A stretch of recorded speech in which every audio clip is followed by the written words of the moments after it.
नमस्कार दर्शक बंधु एही दोल पूर्णिमा दिन खड़ीपाठ होईछि एही वर्षर ओडिया नूतन पंजिका 2026 एवं 27 जहाँ दर्शाउछि सांघातिक भविष्यवाणी। जदि आपणकर मीन राशि तेबे एही भिडियोटी आपणक पई बहुत अधिक गुरुत्वपूर्ण रहिछि कारण एही भिडियो रे आपणकर केउ मास गुड़िक शुभ रहिबो केउ मास गुड़िक अशुभ रहिबो ता सहित केते रहिबो आपणकर आय एवं व्यय एही संपूर्ण वर्षटी आपणकर केउ क्षेत्र गुड़िकर सफलता देबो एवं केउ क्षेत्र गुड़िकर अधिक समस्या सृष्टि करिबो एवं विशेष भाव में आपणको केउ दिग प्रति अधिक सचेतन रहिबार अछि एवं मोटामोटी भाव में आपणकर स्वास्थ्य शिक्षा चाकरी प्रेम संपर्क विवाह वैवाहिक जीवन आर्थिक स्थिति एवं कोर्ट कचेरी केस गुड़िक एही संपूर्ण वर्षटी आपणकर केमिति रहिबो एही भिडियो रे आपणको जणाइबी एवं ओडिया पांजी अनुसार प्रमुख ग्रह मानकर गोचर अनुसार आपणक जीवन में कि प्रकार प्रभाव पड़िबो एवं कौन रही प्रतिकार जहाँ आपणकर संपूर्ण वर्षटी करिवार आवश्यकता रही एही भिडियो रे आगको आपणको जणाइबी। जदि आपणकर मीन राशि होइथाए तेबे भिडियोटी को लाइक करंतु एवं कमेंट बॉक्स रे जय जगन्नाथ जय माँ लक्ष्मी अवश्य लिखि दियंतु।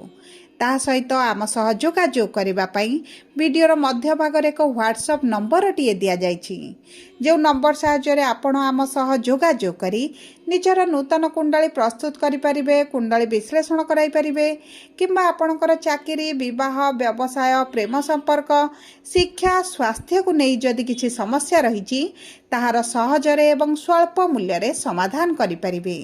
सेथिपाई आपण आम सह वीडियोर शेष पर्यंत जोड़ी होई रुहंतु एवं व्हाट्सएप नंबर माध्यम रे आम सह जोगाजोग करी खूब कम मूल्य रे आपणक समस्यार समाधान करंतु। एबे आसंतु कार्यक्रमटी को आग को बढ़ाइबा एवं जानिबा आपणकर नक्षत्र अनुसायी कि प्रकार प्रभाव आपणक जीवन में पड़िबा पई जाउछि विशेष भाव में केउ मास गुड़िक आपणक पई शुभदायक रहिबो केउ मास गुड़िक आपणक पई अशुभदायक रहिबो एही भिडियो रे आपण निश्चित भाव में जानिबे। तेबे देखंतु मीन राशि तीनोटी नक्षत्र रही थाए पूर्व भाद्रपद मीन उत्तर भाद्रपद मीन एवं रेवती मीन। एबे आसंतु जानिबा पूर्व भाद्रपद मीन राशि 25/12 मीन राशि व्यक्तिविशेष मानकर ओडिया पांजी 2026-27 अनुसार केमिति रहिबा आगामी दिन गुड़िक देखंतु आपणकर नक्षत्राधिपति होउछन्ति देवगुरु बृहस्पति एवं गुरु 2 जून पर्यंत आपणकर चतुर्थ भाव में रहिबे एवं 2 जून रे आपणकर पंचम भाव को 31 अक्टोबर पर्यंत गोचर करिवे पुनर्बार बक्री चलन करी 25 जानुआरी रे आपणकर पुनर्बार चतुर्थ गृह को गोचर करुछन्ति एवं देखंतु 2027 जून मास पर्यंत आपणकर सिंह राशि रे रहिबे एवं जून मास परे आपणकर कन्या राशि को गोचर करिवे जेउ कारणरू आपणक चतुर्थ भाव एवं पंचम भाव रे विराजमान करी आपणकर जीवन रे शुभ प्रभाव पकाइबे। तेबे सर्वप्रथमे जानिबा आपणकर स्वास्थ्य केमिति रहिबो देखंतु शनि आपणकर जून मास 3 तारिख 2027 मसीहा पर्यंत आपणकर प्रथम भाव में रहिबे एवं शनि 7.5 द्वितीय चरण आपणकर रहिबो तेणु करी आपणकर स्वास्थ्य को आपणको जगिबाको पड़िबो आपणको स्वास्थ्य रे विभिन्न प्रकार समस्या आसी पारे एवं शनिकर तृतीय दृष्टि जेहेतु आपणकर कर्मर भाव में तृतीय भाव को एवं छोट भाई भौणी भाव में रहिबो आपणको अजथा यातायात करबाको पड़ी पारे ट्रैवल करबाको पड़ी पारे किंतु जो माने एही एक्सपोर्ट इंपोर्ट लाइन रे कार्य करूछंती किंबा ट्रैवल लाइन रे अछंती किंबा ऑनलाइन रे कार्यरत अछंती सेमानकु शुभ फल प्राप्त हेबो। ता सहित आपणको खाद्य पानीय बहुत अधिक जत्नवान नियंतु नचेत आपणको स्वास्थ्य रे विभिन्न प्रकार समस्या देखा दे पारे विशेष भाव में आपणको ब्लड रिलेटेड समस्या अधिक बढ़िबार मध्य संभावनाटी रहिछि सेति प्रति आपणको टिके दृष्टि देबाको पड़िबो। किंतु देखंतु राहु केतु आपणकर डिसेंबर 5 तारिख पर्यंत आपणको द्वादश भाव एवं षष्ठ भाव में विराजमान करिवे जो कारणरू आपणकर शत्रु माने दूरता बनाइबे आपणको रोग ऋण शत्रु उपरे निश्चित भाव में नियंत्रण आनिबे किंतु राहु जेहेतु द्वादश भाव में रहउछंती आपणकर विदेश रे यात्रा कराई पारंती किबा आपणकर जदि विदेश ଯିବାକୁ ଚାହୁଁଥିଲେ ତେବେ ମଧ୍ୟ ଆପଣଙ୍କ ପାଇଁ ଅତି ଉତ୍ତମ ରହିବ। କିନ୍ତୁ ଆପଣ ଯଦି ଅର୍ଥ କାରବାର କ୍ଷେତ୍ରରେ ସଚ୍ଚୋଟତା ନ ରଖନ୍ତି ତେବେ ମଧ୍ୟ ଆପଣଙ୍କର ଆର୍ଥକୁ ନେଇକି କିଛି ନା କିଛି ସମସ୍ୟାରେ ପଡ଼ିପାରନ୍ତି। ସେଥିପ୍ରତି ଆପଣଙ୍କୁ ଦୃଷ୍ଟି ଦେବାକୁ ପଡ଼ିବ। ଗୁରୁ ଆପଣଙ୍କର ପଞ୍ଚମ ଭାବକୁ ଗୋଚର କରିବେ ମାନେ ଆପଣଙ୍କ ଶିକ୍ଷା କ୍ଷେତ୍ରରେ ଆସିବ ଶୁଭ ପରିବର୍ତ୍ତନ। 2 ଜୁନ୍ ପରଠାରୁ ଯେଉଁ ମୀନ ରାଶିର ବ୍ୟକ୍ତିମାନେ ସନ୍ତାନ ପ୍ରାପ୍ତି ପାଇଁ ଚେଷ୍ଟା କରୁଛନ୍ତି ସନ୍ତାନ ପ୍ରାପ୍ତିର ଅତି ପ୍ରବଳ ଯୋଗ ଆପଣଙ୍କର ବନୁଛି ଏବଂ ଆପଣଙ୍କ ସନ୍ତାନ ସୁଖ ମଧ୍ୟ ଆପଣଙ୍କୁ ପ୍ରାପ୍ତ ହେବ। ଦେଖନ୍ତୁ ପୂର୍ବ ଭାଦ୍ରପଦ ମୀନ ରାଶିର ବ୍ୟକ୍ତି ବିଶେଷଙ୍କ ପାଇଁ ବହୁତ ଅଧିକ ଶୁଭଦାୟକ ରହିବ। ବର୍ତ୍ତମାନ ଆସନ୍ତୁ ଜାଣିବା ଉତ୍ତର ଭାଦ୍ରପଦ ମୀନ ରାଶି 26/12 ମୀନ ରାଶିର ବ୍ୟକ୍ତି ବିଶେଷଙ୍କର ଏହି ଓଡ଼ିଆ ପାଞ୍ଜି ଅନୁସାରେ ଆଗାମୀ ଦିନଗୁଡ଼ିକ ସମ୍ପୂର୍ଣ୍ଣ ବର୍ଷଟି କିଭଳି ରହିବ।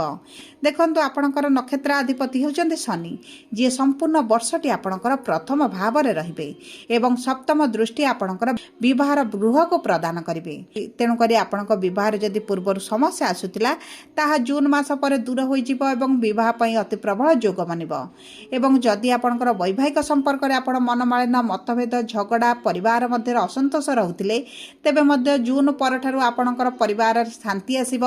ଆପଣଙ୍କ ପାରିବାରିକ ସ୍ଥିତିରେ ସ୍ୱଚ୍ଛଳ ପରିସ୍ଥିତି ଦେଖିବେ ଏବଂ ଦେଖନ୍ତୁ ଆପଣଙ୍କର ଆର୍ଥିକ ସ୍ଥିତିରେ ମଧ୍ୟ ସୁଧାର ଆସିବ। ଯଦି ଆପଣ ଚାକିରି ପାଇଁ କିଛି ପରୀକ୍ଷା ପାଇଁ ଇଣ୍ଟରଭ୍ୟୁ ଦେଉଛନ୍ତି, ଏଣ୍ଟ୍ରାନ୍ସ ଦେଉଛନ୍ତି ତେବେ ମଧ୍ୟ ଆପଣଙ୍କୁ ଉତ୍ତମ ଫଳ ପ୍ରାପ୍ତି ହେବ। କିନ୍ତୁ ଆପଣ ବ୍ୟବସାୟ ପାଇଁ ଯଦି କିଛି ଅର୍ଥର ଆବଶ୍ୟକତା ରହିଛି, ଇନଭେଷ୍ଟର ଖୋଜୁଛନ୍ତି ତେବେ 31 ଅକ୍ଟୋବର ପରଠାରୁ ଆପଣଙ୍କ ପାଇଁ ବହୁତ ଭଲ ସମୟ ରହିବ। ବିଶେଷ ଭାବରେ ଯେଉଁମାନେ ବ୍ୟବସାୟ କରୁଛନ୍ତି ସେମାନଙ୍କ ପାଇଁ ଭଲ ରହିବ।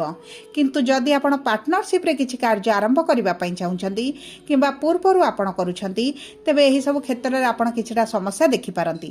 ଆପଣଙ୍କ ପାର୍ଟନରଙ୍କ ସହିତ କିଛିଟା ମତଭେଦ ହୋଇପାରେ, ଆପଣଙ୍କର ବ୍ୟବସାୟରେ କିଛିଟା ଲସ୍ ଭଳି ପରିସ୍ଥିତି ମଧ୍ୟ ଆସିପାରେ। ସେଥିପ୍ରତି ଆପଣଙ୍କୁ ଟିକେ ସଚେତନ ରହିବାକୁ ପଡ଼ିବ। ତା ସହିତ ଦେଖନ୍ତୁ ଶନି ଯେହେତୁ ଆପଣଙ୍କର ଏକାଦଶ ଏବଂ ଦ୍ୱାଦଶ ଭାବର ସ୍ୱାମୀ, ଆପଣଙ୍କର କିଛି ନା କିଛି ଅଭିଳାଷ ପୂରଣ ହେବା ପାଇଁ ଯାଉଛି ଏବଂ ଏହି 2 ଜୁନ୍ ପରଠାରୁ ଆପଣଙ୍କର ମନସ୍କାମନା ପୂରଣ ହେବ। ଆପଣଙ୍କର କ୍ୟାରିୟରକୁ ନେଇ ଯଦି ଆପଣ ଚିନ୍ତିତ ଅଛନ୍ତି ତେବେ ସେଥିରେ ଆପଣ ଗ୍ରୋଥ୍ ଦେଖିବେ। ଆପଣ ଯଦି ପରିବର୍ତ୍ତନ କରିବା ପାଇଁ ଚାହିଁବେ ଆପଣଙ୍କ ଚାକିରିରେ ତେବେ 2 ଜୁନ୍ ପରଠାରୁ ଆପଣଙ୍କ ପାଇଁ ଶୁଭଦାୟକ ରହିବ। ଏବେ ଆସନ୍ତୁ ଜାଣିବା ରେବତୀ ମୀନ ରାଶିର ବ୍ୟକ୍ତି ବିଶେଷମାନଙ୍କର ଏହି ସମ୍ପୂର୍ଣ୍ଣ ବର୍ଷଟି କିଭଳି ରହିବ। ଦେଖନ୍ତୁ ଆପଣଙ୍କର ନକ୍ଷତ୍ର ଅଧିପତି ହେଉଛନ୍ତି ବୁଧ ଏବଂ ବୁଧ ବିରାଜମାନ କରିଛନ୍ତି ଆପଣଙ୍କର ଦ୍ୱାଦଶ ଭାବରେ ଏବଂ ଆଗାମୀ ମାସ ଗୁଡ଼ିକ ଆପଣଙ୍କ ପାଇଁ ବହୁତ ଅଧିକ ଶୁଭଦାୟକ ରହିବ। ଯେଉଁ କାରଣରୁ ଆପଣଙ୍କ ଶିକ୍ଷାରେ ଯଦି କିଛି ସମସ୍ୟା ପୂର୍ବରୁ ଦେଖୁଥିଲେ ତେବେ ସେହି ସମସ୍ୟା ଗୁଡ଼ିକ ଆପଣଙ୍କର ଦୂର ହୋଇଯିବ। ଆପଣ ଉଚ୍ଚଶିକ୍ଷା କରିପାରନ୍ତି କିମ୍ବା ଶିକ୍ଷା କ୍ଷେତ୍ରରେ ଯଦି ଆପଣଙ୍କର କିଛି ପରିବର୍ତ୍ତନ ଚାହୁଁଥିଲେ ତେବେ ତାହା ମଧ୍ୟ ହୋଇପାରେ। ଦେଖନ୍ତୁ ଆପଣଙ୍କର ଯଦି ପୂର୍ବରୁ ଶିକ୍ଷା କ୍ଷେତ୍ରରେ ରୋକ୍ ଲାଗିଯାଇଥିଲା, ଆପଣ ପଢ଼ିବା ପାଇଁ ଚାହୁଁଥିଲେ କିନ୍ତୁ କୌଣସି କାରଣବଶତଃ ଆପଣ ଶିକ୍ଷା ପ୍ରାପ୍ତି କରିପାରୁନଥିଲେ ତେବେ ମଧ୍ୟ ଆପଣଙ୍କର ଶିକ୍ଷା ପ୍ରାପ୍ତି ଆପଣ କରିପାରନ୍ତି। ଏବଂ ଦେଖନ୍ତୁ ଆପଣ ଯଦି ପରିବାର ଠାରୁ ଦୂରରେ ରହୁଥିଲେ ତେବେ ପରିବାର ଲୋକଙ୍କ ସହିତ ସମୟ ଅତିବାହିତ କରିବେ। ଜମି, ଭୂମି, ଯାନ କିଛିଟା କ୍ରୟ କରିପାରନ୍ତି। ଆପଣଙ୍କ ପାଇଁ ଅତି ଉତ୍ତମ ରହିବ ଏବଂ ଆପଣଙ୍କର ଆୟ ବଢ଼ିବା ସହିତ ଆପଣଙ୍କର ବ୍ୟୟ ମଧ୍ୟ କମିବା ଆରମ୍ଭ ହୋଇଯିବ ଏବଂ ବିବାହ ପାଇଁ ସମ୍ପୂର୍ଣ୍ଣ ବର୍ଷଟି ଆପଣଙ୍କ ପାଇଁ ଅତି ଉତ୍ତମ ରହିବ। ଯେଉଁ ମୀନ ରାଶିର ବ୍ୟକ୍ତିମାନେ ଦ୍ୱିତୀୟ ବିବାହ କରିବା ପାଇଁ ଚାହୁଁଥିଲେ ତେବେ ମଧ୍ୟ ଏହି ସମ୍ପୂର୍ଣ୍ଣ ବର୍ଷ ମଧ୍ୟରେ ଆପଣଙ୍କ ବିବାହ ହୋଇଯିବ। ବିଶେଷ ଭାବରେ ଜୁନ୍ ମାସ ପରେ ବିବାହ ପାଇଁ ପ୍ରବଳ ଯୋଗ ବନୁଛି। ଆପଣଙ୍କ ପ୍ରେମ ସମ୍ପର୍କ ବହୁତ ଭଲ ରହିବ। ଯଦି ଆପଣଙ୍କ ପ୍ରେମ ସମ୍ପର୍କରେ ପୂର୍ବରୁ କିଛି ସମସ୍ୟା ଚାଲିଥିଲା କିମ୍ବା ଆପଣ ପ୍ରେମ ବିବାହ କରିବା ପାଇଁ ଚାହୁଁଥିଲେ ତେବେ ଆପଣଙ୍କୁ ଉତ୍ତମ ଫଳ ପ୍ରାପ୍ତି ହେବ। ଆପଣଙ୍କ ପାଇଁ ପ୍ରବଳ ଯୋଗ ମଧ୍ୟ ବନିବ। 31 ଅକ୍ଟୋବର ପରେ ଆପଣଙ୍କ ପ୍ରେମ ସମ୍ପର୍କରେ ଆପଣଙ୍କୁ ନିଶ୍ଚିତ ଭାବରେ ସଫଳତା ମିଳିବ ଏବଂ ରାଶ୍ୟାଧିପତି ଦେବଗୁରୁ ବୃହସ୍ପତି ଆପଣଙ୍କର ଷଷ୍ଠ ଭାବକୁ ଗୋଚର କରିବା କ୍ଷଣି ଆପଣଙ୍କ କର୍ମ ନିଯୁକ୍ତିର ବହୁତ ଅଧିକ ଶୁଭ ସୁଯୋଗ ମାନ ଆସୁଛି। ଯଦି ଆପଣ ସରକାରୀ ଚାକିରି ପାଇଁ ଚେଷ୍ଟା କରୁଛନ୍ତି ତେବେ ଆଗାମୀ ଜୁନ୍ ମାସ ପର୍ଯ୍ୟନ୍ତ ସରକାରୀ ଚାକିରିରେ ଆପଣଙ୍କର ବହୁତ ଭଲ ଯୋଗ ରହିଛି। ଆପଣଙ୍କ ସରକାରଙ୍କ ସମ୍ବନ୍ଧିତ ଯଦି କିଛି କାର୍ଯ୍ୟ କରୁଛନ୍ତି ତେବେ ଆପଣଙ୍କୁ ଉତ୍ତମ ଫଳ ପ୍ରାପ୍ତି ହେବ। ସବୁ ପରେ ଆସନ୍ତୁ ଜାଣିବା ଆପଣଙ୍କର ଆୟ କେତେ ରହିବ ଏବଂ ବ୍ୟୟ କେତେ ରହିବ ଏହି ସମ୍ପୂର୍ଣ୍ଣ ବର୍ଷଟିରେ। ଦେଖନ୍ତୁ ଏହି ବର୍ଷରେ ଆପଣଙ୍କର ଆୟ 5, ବ୍ୟୟ 5 ରହିବ। ଆପଣଙ୍କର ଆୟ ବ୍ୟୟ ସମାନ ରହିବ। ଆପଣଙ୍କ ଅର୍ଥ ସଞ୍ଚୟରେ ଅବଶ୍ୟ କିଛିଟା ସମସ୍ୟା ଦେଖିପାରନ୍ତି କିନ୍ତୁ ଅର୍ଥର ଅଭାବ ଆପଣଙ୍କର ରହିବ ନାହିଁ। ମୋଟାମୋଟି ଭାବରେ ଦେଖିବାକୁ ଗଲେ ଆପଣଙ୍କ ପାଇଁ ଏହି ସମ୍ପୂର୍ଣ୍ଣ ବର୍ଷଟି ବହୁତ ଭଲ ରହୁଛି।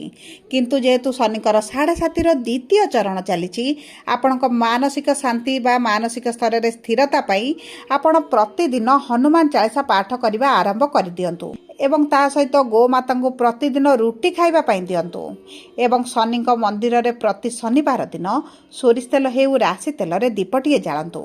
ଅମାବାସ୍ୟା କିମ୍ବା ସଂକ୍ରାନ୍ତି କିମ୍ବା ପୂର୍ଣ୍ଣିମା ଦିନ ଚେଷ୍ଟା କରନ୍ତୁ ଗରିବ ଲୋକମାନଙ୍କୁ ସୋରିଷ ତେଲ ହେଉ କିମ୍ବା କଳା କମ୍ବଳ ହେଉ କିଛି ଖାଦ୍ୟ ହେଉ କଳା ରାଶି ହେଉ ଆପଣ ଦାନ କରିବା ପାଇଁ ଆପଣଙ୍କ ପାଇଁ ବହୁତ ଅଧିକ ଶୁଭଦାୟକ ରହିବ। ଉପରେ ଆପଣ ପ୍ରତିଦିନ ଗୁରୁଙ୍କର ବୀଜ ମନ୍ତ୍ର 108 ଥର ପାଠ କରନ୍ତୁ। ଅର୍ଥର ସମସ୍ୟା ଦୂର କରିବା ପାଇଁ ଗାୟତ୍ରୀ ମନ୍ତ୍ର ପ୍ରତିଦିନ 27 ଥର ପାଠ କରନ୍ତୁ।